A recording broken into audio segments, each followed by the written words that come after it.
Crónicas alejandrinas, redescubriendo la historia. Durante siglos, fue solo una palabra en los versos de Homero. Una ciudad de oro, poder y tragedia, que todos creían que era un mito. Pero un día, alguien la buscó y la encontró. Y el mito se convirtió en historia. Micenas no fue parte de la Grecia que conoces. Fue antes. Fue parte del origen. Una civilización que construyó palacios imposibles, enterró a sus reyes con máscaras de oro, y desapareció sin dejar rastro. Hoy, su legado sigue vivo en lo que decimos, en lo que creemos, en cómo contamos el pasado. Este es el viaje a una civilización perdida, que te construyó sin que lo supieras. Ponte cómodo, hazte un café y disfruta de esta apasionante civilización aquí, en Crónicas Alejandrinas.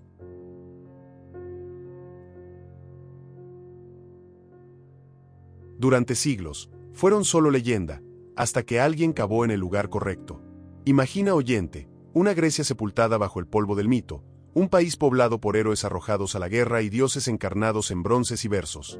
No había mapas que señalaran dónde se alzaba Micenas, ni piedras que contaran su historia. Solo relatos, la Ilíada y la Odisea susurraban su nombre en recitativos bajo hogueras.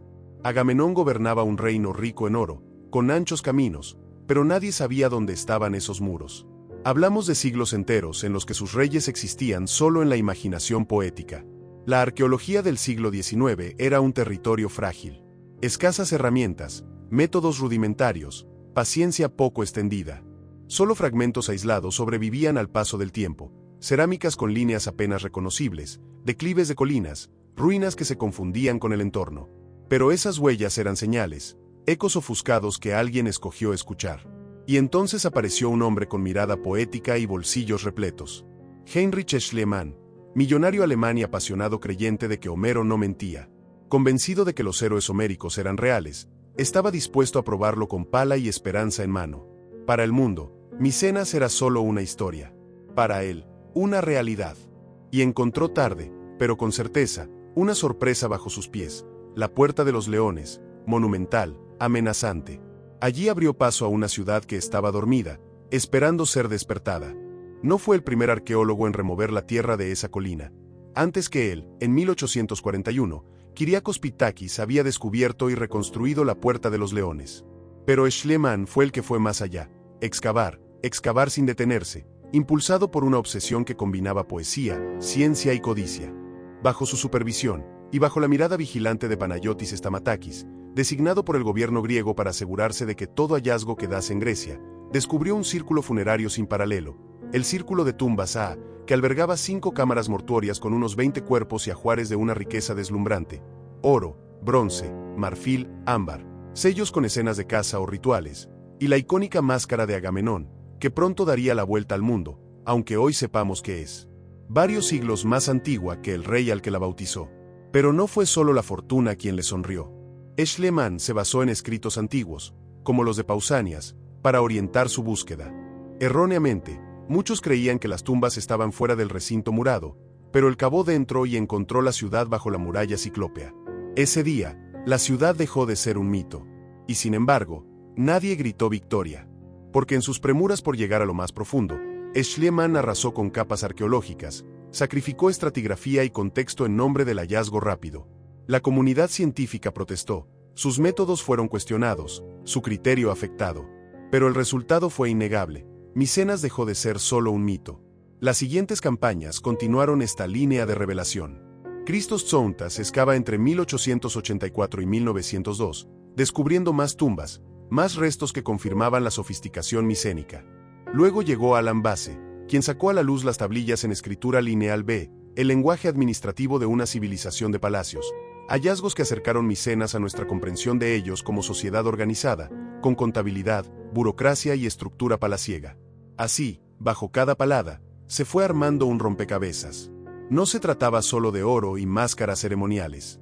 Los murales, los palacios, la arquitectura ciclópea, los caminos, los sistemas hidráulicos, todo habló de un mundo avanzado, de ingeniería, de arte y poder político. Se vislumbró una red de centros palaciales: Micenas, Pilos, Tirinto, Tebas, Atenas, Mídea, conectados por una élite guerrera, compleja, capaz de tejer redes comerciales, culturales y administrativas. Imagina el impacto: una civilización real, anterior a la Grecia clásica que todos conocemos, con industria textil, metalurgia, perfumería, contabilidad, comercio internacional, arte fino. Una civilización que desapareció abruptamente, dejando como único testigo la memoria de los mitos que ella misma inspiró. Hoy, Micenas es patrimonio de la humanidad, junto a Tirinto desde 1990, un signo tangible de esa historia que emergió de lo invisible.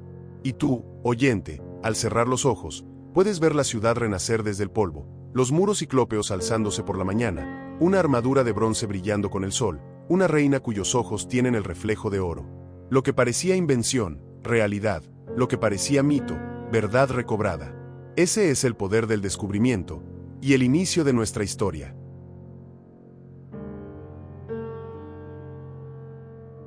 Cuando era niño, Heinrich Schliemann escuchó por primera vez los versos de Homero. Tenía 8 años. Su padre se los leía como si fueran una Biblia perdida. Para muchos, eran poesía. Para él, eran historia. No una posibilidad, sino una certeza. Una promesa enterrada bajo siglos de silencio. En la escuela lo ridiculizaban. Nadie creía que esos héroes hubieran existido. Pero él no lo olvidó. Cada noche se dormía imaginando a Aquiles, a Príamo, a Agamenón. Su imaginación no era escapismo. Era un plan. A los 14 años, dejó los estudios. A los 20, ya hablaba 6 idiomas. A los 30, era millonario. Había comerciado con tintes, pólvora, oro, con cualquier cosa que le generara libertad. No buscaba riqueza. Buscaba financiación para un único objetivo: desenterrar los mitos. Mientras Europa debatía si Troya era una alegoría, él preparaba sus maletas. Viajó a Turquía. Identificó una colina llamada Isarlik, donde, según su fe homérica, y los indicios de otro arqueólogo llamado Calvert, a quien luego eclipsaría, debía estar la ciudad de Príamo. Allí, comenzó a excavar con desesperación. Pero su urgencia era peligrosa. Cavaba con prisa, sin método. Usó dinamita. Removió capas enteras. Perdió contextos irreemplazables. Pero lo encontró, un conjunto de objetos de oro y plata que llamó el tesoro de Príamo. Joyas, copas, espadas, una tiara. Su esposa griega, Sofía, posó con ellas, envuelta en el brillo de una época perdida. Y el mundo enmudeció. Había encontrado Troya. O eso decía él. Los académicos dudaban. Pero el público no. Era el hombre que convertía los mitos en realidad. La leyenda viva del pasado redimido. Y con esa aura encima, volvió su mirada hacia Grecia. Micenas. La ciudad de los reyes. La patria de Agamenón. La ciudad rica en oro. En 1876, obtuvo el permiso del gobierno griego para excavar dentro del recinto amurallado. Pero esta vez, con vigilancia. El Estado le asignó un arqueólogo oficial, Panayotis Stamatakis, un hombre serio, metódico, que debía frenar los impulsos destructivos del millonario alemán. Schliemann no era fácil de frenar. Excavaba con los versos en la cabeza. Cada piedra que removía, la comparaba con un pasaje de Homero. Y no tardó en encontrarlo.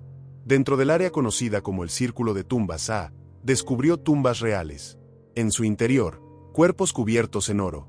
Diademas, espadas, vasos rituales, joyas de una riqueza casi irreal. Y entre todo eso, una máscara. Una cara de oro, con ojos cerrados, bigote espeso, expresión serena. La sostuvo en sus manos y dijo: «He mirado el rostro de Agamenón». La frase dio la vuelta al mundo. Micenas había despertado. La prensa lo consagró como genio, como profeta, como arqueólogo del alma. Pero la comunidad científica fue menos amable. Lo acusaron de manipular fechas, de forzar interpretaciones, de excavar más con ambición que con rigor. Y tenían razón. La máscara, años después, fue fechada como anterior a la supuesta época de Agamenón. Las tumbas, aunque auténticas, eran mucho más antiguas que los héroes homéricos. Schliemann no mintió, pero tampoco fue imparcial. Para él, los hechos debían encajar en el poema. Si no lo hacían, los forzaba. Porque su objetivo no era solo encontrar ruinas, era validar la verdad emocional de Homero. Convertir los cantos en hechos. Murió en 1890, en Nápoles, tras complicaciones de una operación de oído. Fue enterrado en Atenas, en un mausoleo que él mismo diseñó, rodeado de relieves que narraban sus descubrimientos. Una tumba para un hombre que se creyó personaje. Hoy, su nombre divide a la arqueología. Fue un pionero y un destructor. Un visionario y un peligro. Pero sin él, Troya y Micenas seguirían ocultas bajo siglos de polvo. Fue un hombre obsesionado, y su obsesión cambió el curso de la historia.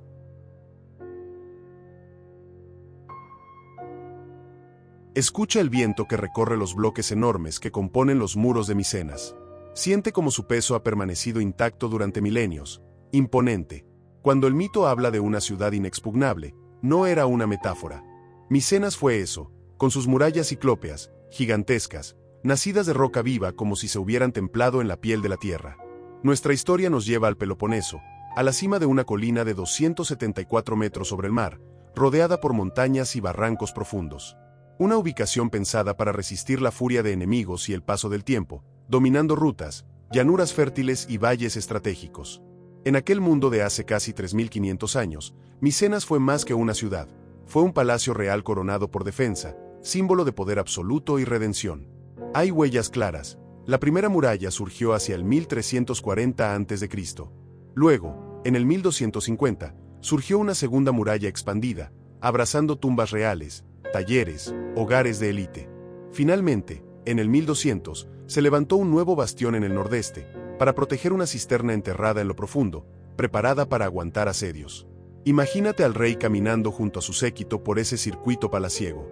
Desde el laberinto de corredores del palacio central, se veían frescos, columnas, talleres de artesanos, muelles donde se almacenaban metales y cerámicas. Allí se planificaba el poder, ahí se sentaba el destino de un reino que dominaba gran parte del Egeo. Y a la calle se bajaba por una pendiente escarpada, hasta el patio de los talleres, donde se alzaba una serie de casas. La casa del comerciante de aceite, repleta de tablillas con signos en lineal B, la casa de los escudos, tapizada de corazas grabadas, la casa de las esfinges, con placas de marfil, la casa oeste, refugio obrero. En ese taller industrial se templaba el oro, se pulía una gema, se marcaba una plancha con el sello regio. A un lado, al oeste, el inmenso portón de entrada del poder, la Puerta de los Leones. 4 monolitos de piedra caliza se alzaban formando un dintel que soportaba todo el peso de los siglos. Entre ellos, un relieve donde 2 leones rampantes flanqueaban una columna sagrada, sobre altares bicóncavos. No era solo decoración, era heráldica, era protección divina, era símbolo de un linaje que decía aquí estoy. Entrar por esa puerta era asomarte al corazón del poder. Un patio con muros ciclópeos, rodeado por un bastión elevado, obligaba al visitante a someterse al ritual antes que adelantarse. Toda esa arquitectura fue una lección para quien entrara. Este lugar no acepta distracciones, este lugar susurra el deber de ser respetado. Pero el verdadero secreto estaba enterrado. Bajo esa colina, 50 escalones descendían hacia una cisterna tallada en roca.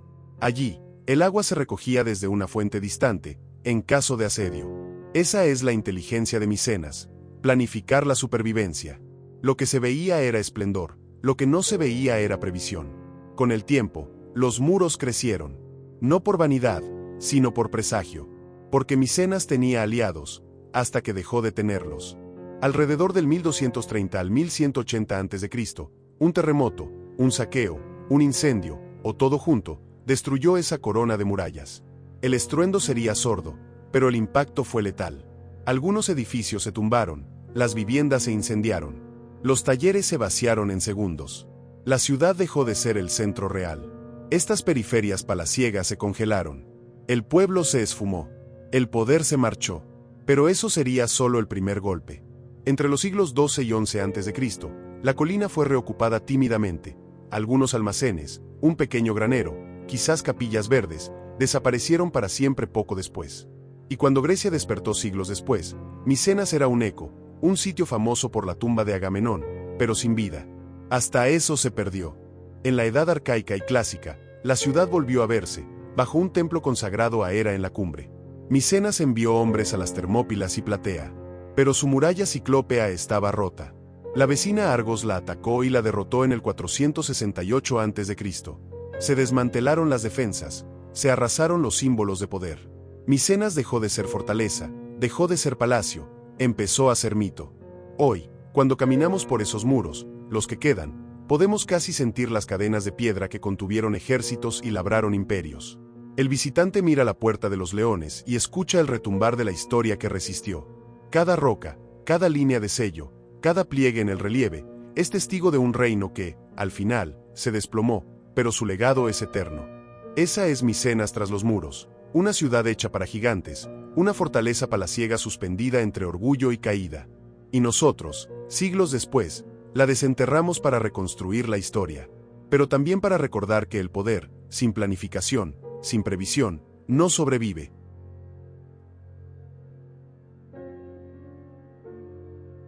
El suelo crujió. No fue un estruendo, fue un susurro, el sonido apagado de algo que llevaba más de 3000 años dormido. Cuando los trabajadores removieron la tierra del círculo funerario en Micenas, no sabían que estaban abriendo la puerta a una dimensión antigua, donde los muertos no solo descansaban, hablaban. Lo primero que emergió fue una piedra irregular, tallada. Luego otra. Luego un patrón. Un anillo. Un muro que no era parte del palacio, sino de algo mucho más profundo, un cementerio real. Sellado. Intacto. Protegido por siglos de olvido. Schliemann sabía lo que eso significaba. Sintió que su corazón se aceleraba. Ordenó continuar. Y cuando la pala golpeó el borde del primer ataúd de piedra, supo que estaba a punto de enfrentarse a aquello que había perseguido toda su vida, el rostro de los héroes. Las tumbas eran profundas. Estaban recubiertas con losas enormes. Las fueron levantando una por una. Y entonces, apareció un cráneo. Pero no estaba solo. A su alrededor, como si el cuerpo hubiera muerto en medio de un ritual de fuego y riqueza, había oro. Oro en el pecho, oro en las muñecas, oro en la frente. Una máscara cubría el rostro. Era de oro batido. Una cara con ojos cerrados, nariz recta, bigote marcado, boca serena. Como si estuviera dormido. Como si no le importara haber sido olvidado. Schliemann tembló. Lo levantó con las manos. Y dijo la frase que sellaría su leyenda para siempre. He mirado el rostro de Agamenón. Pero no era Agamenón. No importaba. Lo que importaba era que esa máscara, y las otras 5 que fueron descubiertas en las siguientes tumbas, eran prueba material de que los micénicos enterraban a sus reyes con una majestuosidad que rozaba la idolatría. Las tumbas eran pozos. Algunas contenían un solo cuerpo. Otras, hasta 5. Hombres, mujeres, incluso niños. Algunos con heridas, otros con armaduras. Había espadas largas, dagas decoradas con escenas de caza, puñales, lanzas, hachas. A veces, el oro no estaba en joyas, estaba en placas clavadas al pecho, o en hojas que envolvían los ojos. Incluso en fragmentos que parecían haberse fundido con el tiempo. Y no solo había armas.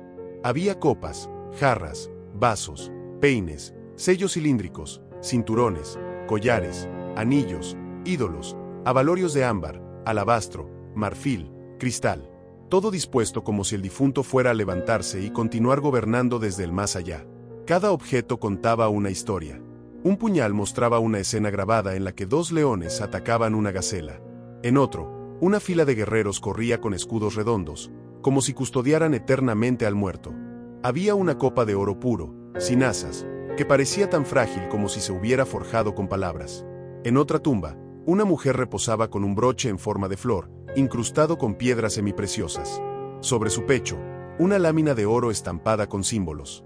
Tal vez su nombre, tal vez su estatus, tal vez un conjuro.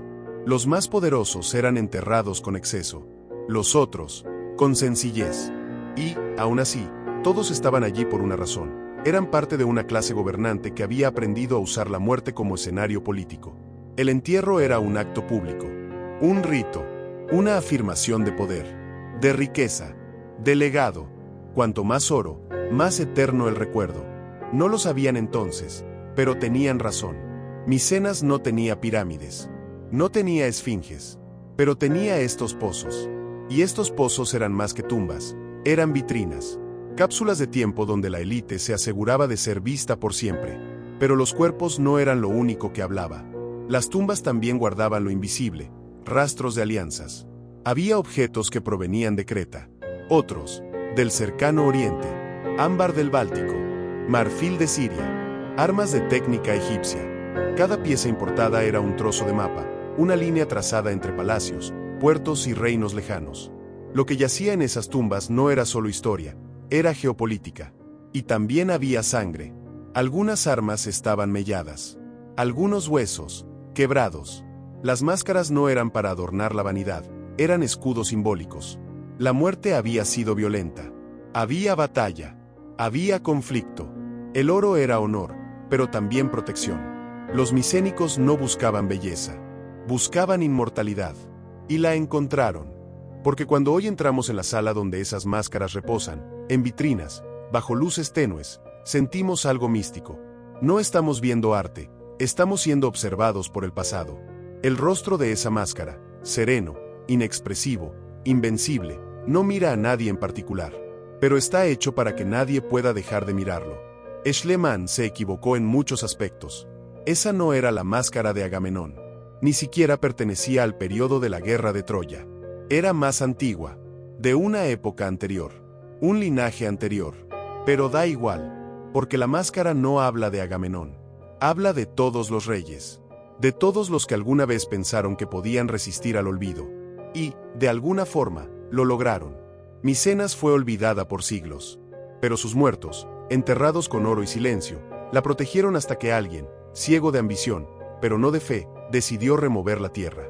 Y los despertó.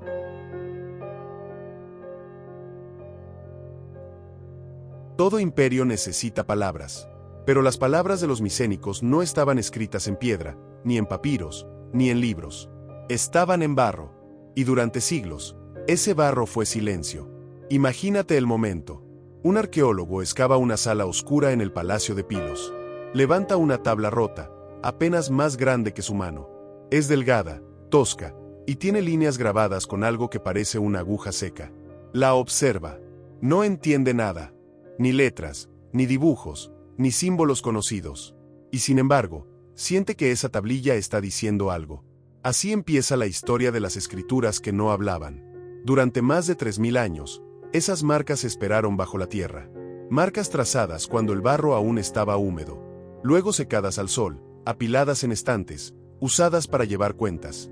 Pero un incendio lo cambió todo. Cuando los palacios ardieron, las llamas, en vez de destruir las tablillas, las cocieron. Las endurecieron. Y gracias al fuego, el lenguaje del poder micénico sobrevivió. Los arqueólogos las encontraron por decenas, luego por cientos. En Micenas, en Pilos, en Cnosos.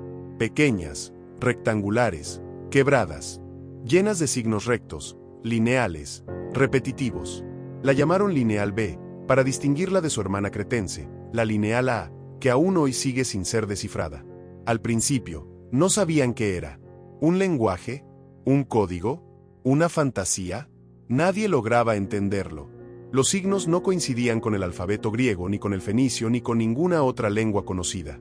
La escritura no hablaba. Décadas enteras pasaron sin respuestas. Los arqueólogos las estudiaban, las catalogaban, las guardaban. Las bibliotecas se llenaban de copias, de hipótesis fallidas, de teorías incompletas. Algunas decían que era una lengua semítica, otras que era un sistema numérico, otras que era una invención local sin continuidad. Pero entonces, apareció un hombre que no era arqueólogo. Michael Ventris. Era arquitecto. Tenía 30 años. Y un talento extraño, una obsesión por las lenguas. Desde niño coleccionaba alfabetos. Soñaba con descifrar la lineal B. No lo hacía por fama, ni por dinero. Lo hacía porque intuía que allí dentro había una voz esperando ser escuchada. Se encerró en su estudio. Dibujó tablas. Contó frecuencias. Cruzó signos. Comparó con otras lenguas. Era como resolver un rompecabezas sin saber cuál era la imagen final. Durante meses, se topó con muros. Pero un día, encontró un patrón. Luego otro.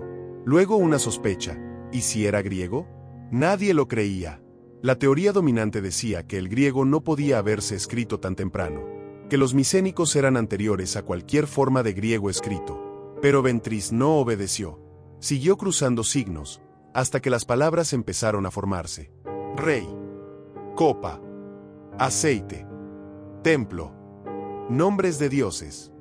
Era griego, muy antiguo, muy básico, muy administrativo, pero griego. Había descifrado el idioma de los micénicos. Y de golpe, todo el palacio empezó a hablar. Las tablillas decían lo que comían, cuánto trigo almacenaban, cuántos obreros tenían, qué sacrificios ofrecían, cuántas túnicas tejían, cuántos carros fabricaban, cuántas cabezas de ganado enviaban al templo. No era poesía, no eran himnos, no eran relatos de batallas. Era contabilidad, pero era vida real. Y entre esas líneas, Nombres. Nombres que sobrevivirían 1000 años después en las leyendas. Zeus, Poseidón, Hera, Apolo. Estaban ahí, no como dioses lejanos, sino como entidades del día a día. A ellos se les daba vino, grano, animales. A ellos se les rendía cuentas. La religión micénica no era tan distinta. Ya estaban los dioses olímpicos. Ya estaba la estructura. Los palacios eran centros de culto, sí, pero también eran oficinas, fábricas, depósitos, bancos. Y las tablillas eran los documentos que lo probaban. Cada palacio tenía su archivo. Cientos de tablillas organizadas, archivadas por temas. Algunas incluso tenían símbolos de inventario, series de cuentas que hoy parecen simples, pero revelan una administración centralizada y eficiente. Y con eso, algo quedó claro: Micenas no era un caos mítico. Era un estado organizado. Una civilización con leyes, jerarquías, normas, tributos, censos, archivos. Y aún más, esas tablillas mostraban un sistema de redistribución. Los campesinos entregaban productos. El palacio almacenaba. Y luego repartía, a guerreros, a artesanos, a templos. Un sistema económico completo. La palabra más repetida en esas tablillas era Guanax, el rey. No un rey de cuentos, sino un gestor. El que recibía y ordenaba. El que lo controlaba todo desde su trono de piedra. Y junto a él, el Lavajetas, el líder de los guerreros. El Basileus, el jefe local. El Damocoros, el supervisor. El Queres, el escriba. El Telestai, el sacerdote. Una estructura compleja, precisa, controlada por el lenguaje. Y todo eso estuvo siglos mudo. Cuando los palacios cayeron, cuando el fuego los devoró, el sistema desapareció. Las tablillas ya no se escribieron más. Nadie las copió, nadie las guardó. Y el idioma volvió al silencio. Pasaron siglos. Grecia cayó en una edad oscura. Se olvidaron los templos, las cuentas, los nombres. Solo quedaron los poemas. Y en ellos, el eco de una civilización que alguna vez supo escribir. Hasta que el barro habló. Y nosotros escuchamos. Porque esas escrituras que no hablaban, al fin, nos dijeron la verdad, que Micenas no era solo mito. Era administración. Era control. Era poder hecho palabra. Y en sus palabras, sigue viva.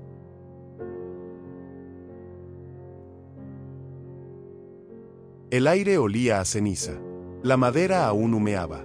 Una capa de brasas cubría la entrada del gran palacio micénico, tejados caídos, vigas carbonizadas, piedras ennegrecidas por el fuego que devoró el sitio con precisión despiadada. Todo allí contaba una historia de destrucción, pero también de urgencia. Imagina caminar por esos pasillos, antes llenos de eco de pasos ceremoniales, y hallar todo hecho polvo. El palacio, una ciudad dentro de la ciudad, extendía su sombra sobre el valle. Ahora, esa sombra era fantasmal, como un lamento arquitectónico. ¿Fue un incendio accidental? ¿Un saqueo violento? ¿Un terremoto que abrió grietas para que las llamas se internaran como gusanos de fuego? Lo cierto es que aquella noche, o aquel mediodía, o aquel invierno lejano, los palacios se desplomaron, se quemaron, se extinguieron. Los pilares centrales se tensaron y cedieron. Las columnas, labradas, se derrumbaron, y las escaleras de mármol se quebraron. Los corredores murmuraron su frustración en el crujir del colapso. Lo que había sido sobrio y majestuoso acabó en astillas y tizones. Los objetos no tuvieron escapatoria. En las cámaras nobles, las copas de metal se curvaron, las placas se fundieron, las tablillas esenciales para contar el reino quedaron convertidas en ladrillos frágiles, resistentes solo hasta que alguien las levantara siglos después como testimonio del fin. Era el fin de una era. Porque los palacios no eran solo residencias, eran centros administrativos, talleres, archivos, templos, hogares de élite, fortaleza. Cuando se consumieron en llamas, el gobierno colapsó, pero también la memoria, las cuentas, las ceremonias. Se perdió organización, pero también identidad. El rey el Guanax ya no firmaba decretos. El escriba el Queres ya no cargaba arcilla fresca. Los sacerdotes dejaron de encender antorchas para los sacrificios. Todo se extinguió de golpe. Los vecinos, los aliados, los hermanos leales, también retrocedieron. El palacio destruido mandó un mensaje brutal: Micenas está rota. Y cuando la ciudad tembló al filo del colapso, nadie se detuvo para salvarla. El humo siguió ascendiendo varios días. El palacio tal vez fue reconstruido una vez o dos, pero nunca con la misma gloria. Se rehizo una muralla, Se levantó un salón de piedra, se recolocaron bancos y mesas.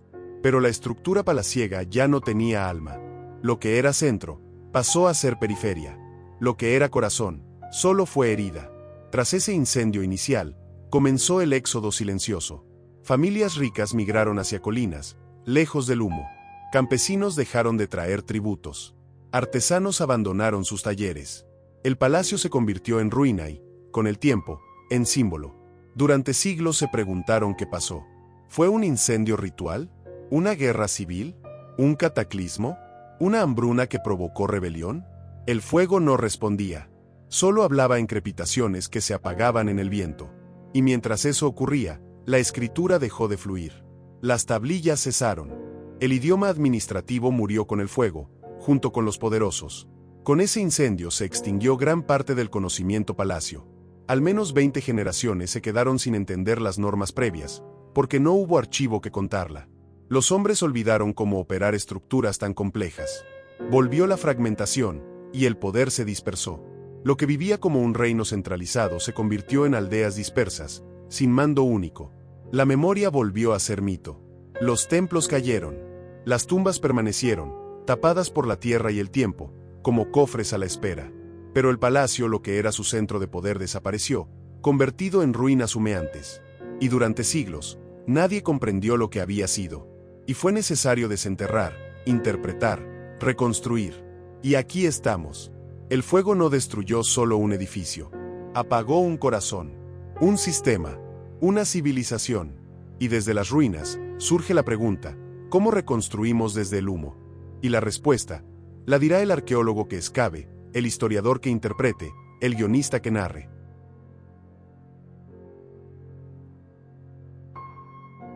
Escucha el viento que atraviesa los muros derruidos. Siente el eco de lo que fue un palacio, ahora apenas piedra dispersa bajo un cielo que ya no tiene eco. Hace 1200 años antes de Cristo, el reino palaciego micénico comenzó a trastabillar. No fue una caída que llegara en un solo golpe, sino una tormenta que se fue gestando en el tiempo. Pequeñas grietas, cambios invisibles, luces que se apagaban lentamente. El poder empezó a resquebrajarse desde dentro. Primero llegaron los incendios. No los incendios del capítulo anterior, no tan visibles ni monumentales. Sombras ígneas en lugares recónditos, un almacén incendiado en Tirinto, un depósito quemado en el centro administrativo. El fuego, como intuición miserable, anunciaba que el sistema estaba en declive. Mientras tanto, temblores sacudían la costa y las colinas. La tierra gimió y se quebró. Las murallas ciclópeas vibraron hasta resquebrajarse. Los cimientos de los palacios temblaron, y la planificación colapsó. Lo que antes era sólido, ahora se resquebrajaba, como una mente que comienza a ceder. Pero los verdaderos sacudones no fueron del paisaje. Se gestaban bajo la piel del sistema mismo. Escaseaban recursos, fallaban las cosechas, el vino se hacía ralo, el aceite evaporaba. La gente que antes traía tributo al palacio empezó a replegarse, a aferrarse a su terreno, a retener lo que era suyo. El centro administrativo perdió su pulso. En el mar Mediterráneo, otros vientos soplaban. Se hablaba de pueblos del mar, nómadas de lenguas desconocidas, que sitiaban puertos, saqueaban fortalezas costeras. De Egipto a Ugarit, los relatos mencionaban caos, guerra, migraciones violentas. Ya no eran héroes que llegaban en barcos relucientes. Eran tormentas humanas que se estrellaban contra nuestras costas. Pero Micenas no cayó de esa forma. No alcanzaron hachas desde el mar. La ciudad se sumió en una desolación más compleja, pérdida de redes comerciales. Sardes, Creta, el Levante, dejaron de mandar cerámica, aceite, madera. El comercio se desmoronó. El imperio palaciego ya no tenía brazos externos que lo alimentaran. El sistema interno, frágil por exceso de centralización, comenzó a fallar. Como en una cadena, si una bisagra se rompe, todo se deshace. El modelo redistributivo ya no tenía producto para repartir. La autoridad se vació. Sin el poder económico real, el palacio dejó de funcionar. Al mismo tiempo, la estructura social se fragmentó. Los vasallos del Wanax se sintieron abandonados. Algunos buscaron su propio camino, erigieron refugios en colinas, cultivaron parcelas raramente vistas desde la cima. Los trabajadores urbanos migraron al campo. El poder administrativo dejó de tener sentido. Y entonces llegaron más fuego. Esta vez, visible y violento. El palacio central, ya debilitado, fue destruido. No importaba cómo. Podría haber sido un ataque interno, una revuelta, una alianza que se tornó traición, o simplemente la suma de tensiones que estallaron en violencia. Lo que antes protegía la identidad y organizaba el reino, se derrumbó en escombros. La escritura desapareció. Las tablillas y los funcionarios quedaron mudos. El griego lineal fue silenciado no solo por los libros rotos, sino por la pérdida del sistema que lo requería. Ya nadie contaba el aceite, ya nadie escribía el trigo, ya nadie anotaba los sacrificios. La lengua administrativa murió con el sistema. Siguió luego el abandono. Ciudades enteras vaciadas. Las casas, cerradas. El humo dejó de elevarse de las chimeneas palaciegas. Aquel mundo burocrático y teocrático se vino abajo. Las redes de poder se fragmentaron. El linaje palaciego dejó de existir como fuerza. Y con eso llegó el silencio. Un silencio que persistió siglos. Aquel mundo sofisticado fue reemplazado por aldeas, refugios, minería de subsistencia. Grecia cayó en una etapa oscura, sin escritura, sin palacios, sin memoria institucional. Solo quedan las historias, los mitos, que tardarían en surgir. Con el tiempo, emergió algo nuevo. No una restauración del antiguo poder, sino un renacer fragmentado. Se encendieron luces en lugares como Lefkandi, donde la gente volvió a enterrar con ritual. Una nueva arquitectura sutil emergió. Retornó la escritura, pero en otra forma, mucho más sencilla. Se encendió un fuego diferente. La tormenta del colapso fue un cataclismo complejo, tejido por temblores, incendios, hambrunas, comercio roto, protestas sociales, violencias internas y externas. No hubo un solo culpable. No fue invasión épica. Fue una migración muda de poder hacia el olvido. Cuando el sistema murió, la estructura colapsó. La memoria, fragmentada, reconstruyó su relato en mitos, en himnos, en héroes. Pero el discurso administrativo, organizado y sobre el que se erigía el reino, se perdió. Y esa tormenta fue necesaria para que naciera otro mundo. Porque a veces, solo después de que todo se deshaga, podemos reconstruir algo nuevo y vivo.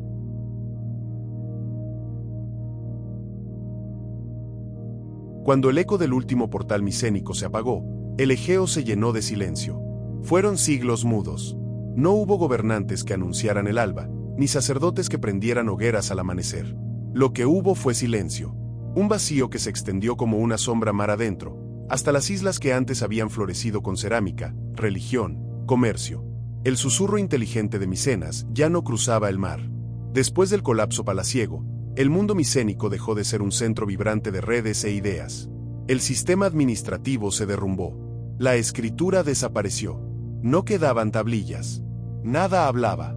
Y durante siglos, la historia del Egeo se escribió en cerámica tosca, en tumbas modestas, en ausencia de trono. El comercio exterior se desplomó. Faltaba estaño, faltaba cobre. La construcción del bronce se hizo improvisada o imposible. De pronto, lo que antes era tecnología compartida y producción artesanal desapareció. La cerámica vivió su edad geométrica inicial, de formas simples y decoración abstracta, casi cruda. No era lujo, era necesidad. No era arte, era supervivencia. La vida en ese mar, que antes pulsaba con rutas comerciales, redes diplomáticas, peregrinaciones religiosas, se tornó más silenciosa, más local. En las islas, en Creta, en Eubea, ya no había caravanas marítimas. Solo barcas que transportaban alimentos esenciales, solo hombres y mujeres que pescaban y cultivaban, que contaban con lo que alcanzaban al amanecer. En este silencio, emergieron historias nuevas. No palacios, sino hogares. No héroes épicos, sino ancianos que contaban cuentos junto al fuego. No tablillas de arcilla, sino meandros y geometrías que adornaban cerámica y contaban con imágenes lo que las tablillas no podían sostener, la memoria. Creció una nueva cerámica geométrica, con líneas angulares y círculos, una simple narración visual que ofrecía relatos en vacíos, sin palabras. Narraba caballos, danzas, guerreros estilizados. Era la voz estenógrafa de una civilización sin palacio. Durante este largo ocaso, se forjaron comunidades familiares, no estados. Surgieron genos, grupos patriarcales, tribus que cultivaban el trigo, la vid, el olivo. No eran núcleos milenarios, eran agrupaciones atadas por sangre, por costumbre, por tierra. No existía un Guanax. Había jefes locales. El poder era fragmentario, particular, casi doméstico. Y sin embargo, algo germinaba en ese silencio profundo. En lugares como Eubea, en una isla olvidada, Se construyó un pequeño edificio funerario cuya magnitud no anunciaba lujo, sino memoria. El Herón de Lefkandi, una tumba singular con cadáveres, acompañados de carro y ofrendas. No era un palacio, pero era monumento. No era poder central, pero era relato. Escribimos este capítulo cuando ya no había reyes. Pero todavía había gente que construía memoria consciente. El carro funerario, los ajuares aportados, la construcción simbólica, era un grito persistente desde dentro del silencio. El silencio egeo fue también fragmentación. Cada isla, cada valle, encontró su voz local. No era la voz monumental del centro palacial, pero era un amanecer disperso, humilde. Las élites guerreras desaparecieron. Los talleres y artesanos desaparecieron o volvieron campesinos. El comercio lento dejó paso al trueque local. Y aún en ese vacío, emergieron signos de vida, alfareros anónimos, enterramientos familiares, tumbas individuales. No era la ostentación de antes, pero sí era presencia.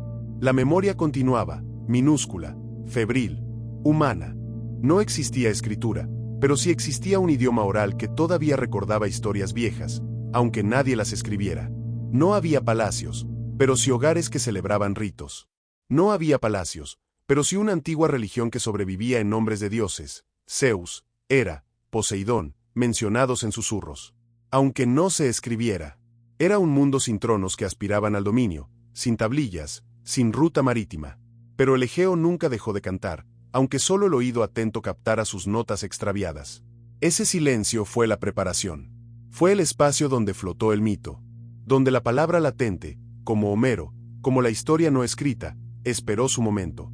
Y ese momento llegaría. Porque el silencio no es abandono. Es escritura en pausa. Es espera. Es el resplandor incierto antes del amanecer. Antes de que se inventara el alfabeto. Antes de que se forjara la polis. Ese es el silencio en el Egeo.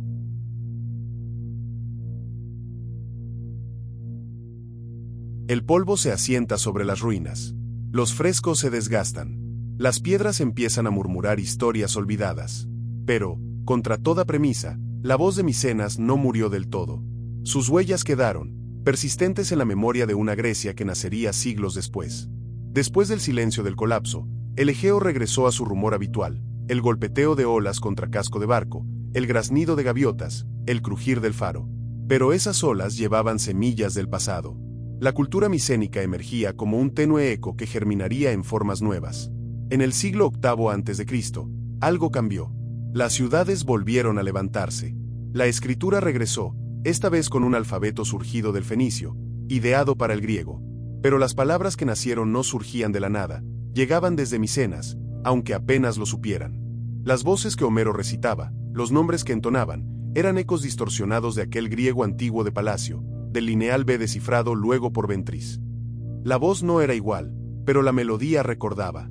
La compresión del presente con aquel pasado antiguo mezclaba mito y memoria. Homero hablaba de Achilleo, el guerrero divino, de Ulises, el astuto, de Agamenón, el rey que comandaba Micenas. Aquellas historias, aprendidas a fuego por siglos, tenían raíces en una memoria viva que la sociedad micénica había regado con su propia sangre y oro. El mito era memoria transformada, y esa transformación perduró. Pero hubo más que mitos. Algunas huellas eran materiales y claras, el sistema religioso. Muchos de los dioses homéricos eran los mismos que los micénicos honraban en sus palacios.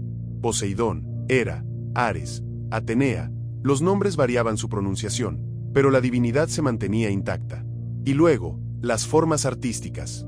Las fortificaciones ciclópeas, murallas de bloques colosales, los megarones palaciegos, los muros decorados con frescos, los toloi funerarios, todo eso se convirtió en modelo y símbolo. Incluso en el mundo arcaico, lo que se hacía era reinterpretado desde esa base patrimonial. Ya no se construía igual, pero se recordaba con reverencia. La ingeniería también fue heredada. No tal vez los muros ciclópeos, pero sí el espíritu de centralización, construcciones públicas, agricultura organizada, oráculos que hablaban al poder. No hay pruebas directas, pero observamos que la polis desarrolló templos, plazas, caminos, y en eso, la inspiración micénica siguió viva. El legado lingüístico es innegable. El griego de Homero no era lineal B, pero llevaba en sus huesos la misma raíz indoeuropea. La continuidad étnica y cultural entre micénicos y los griegos de época arcaica está ahora apoyada en estudios genéticos. Comunidades modernas tienen linajes que se remontan al mundo micénico. De alguna manera, la posteridad no fue creadora ex nihilo, sino heredera. El renacimiento griego no fue una restauración directa de Micenas, pero sí una evolución que la incorporaba, adaptándola con nuevos cimientos. Hoy, cuando paseamos por la Acrópolis o entramos en un templo dórico, no estamos solamente ante arquitectura clásica, estamos ante un mundo que sedimentó huellas de Micenas, truco tras truco, ley tras ley, nombres transformados y piedras resignificadas. La cima del Olimpo olímpico, tejido de mitos homéricos, no sería posible sin la mitología micénica. La guerra de Troya, tan humana y distante, no sería canto eterno sin Agamenón, sin Ulises, sin héroes que fueron micénicos. Y por eso las huellas quedaron. Porque, aunque el trono desapareciera, aunque los palacios se quemaran, aunque los tablones se rompieran, el espíritu no se fue completamente. Las huellas que quedaron fueron raíces. Raíces invisibles que orientaron el renacer de Grecia. Y el espectador, al escuchar este capítulo, comprenderá que el mundo clásico no nació de la nada. Fue un brote que emergió del mismo suelo palaciego que lo antecedió.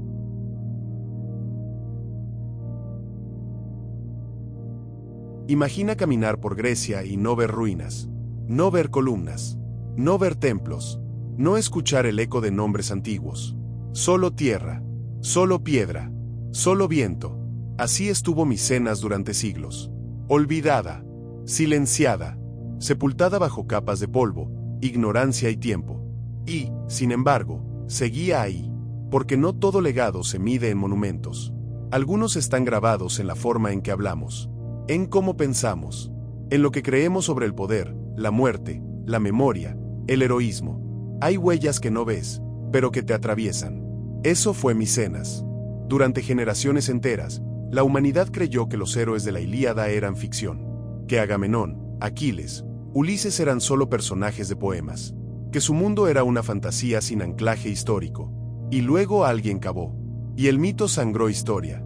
Encontraron tumbas, palacios, murallas, máscaras, escrituras, dioses, comercio, red, lenguaje. Y con eso, el mundo se partió en dos, el antes de Micenas y el después. Porque al descubrirla, no solo desenterraron un pasado, redibujaron los cimientos de la civilización occidental. El oro de los muertos habló. La arquitectura se convirtió en símbolo. La religión micénica alimentó el panteón olímpico. El idioma lineal B se transformó en el griego arcaico. Y los relatos épicos, que Homero recitó bajo la luz de las llamas, encontraron cuerpo. No en la invención, sino en la herencia. Micenas no sobrevivió como imperio. No dejó herederos que se sentaran en su trono. Pero su huella fue más profunda. Sobrevivió como estructura mental.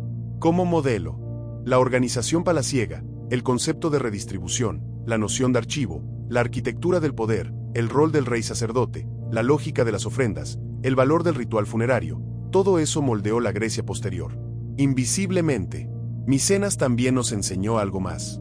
Nos enseñó que incluso las civilizaciones más poderosas, más ricas, más avanzadas, colapsan. Que ningún muro es eterno. Que ningún trono es inmortal.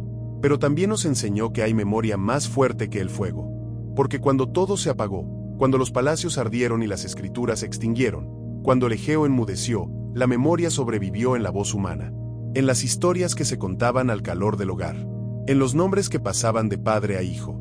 Y siglos después, cuando Grecia despertó, no lo hizo desde cero. Despertó sobre una base. No lo sabían, pero hablaban con palabras heredadas. Creían en dioses heredados. Caminaban sobre tumbas que no conocían, pero que lo sostenían. Ese es el legado invisible. No el que se muestra, sino el que sostiene sin ser visto.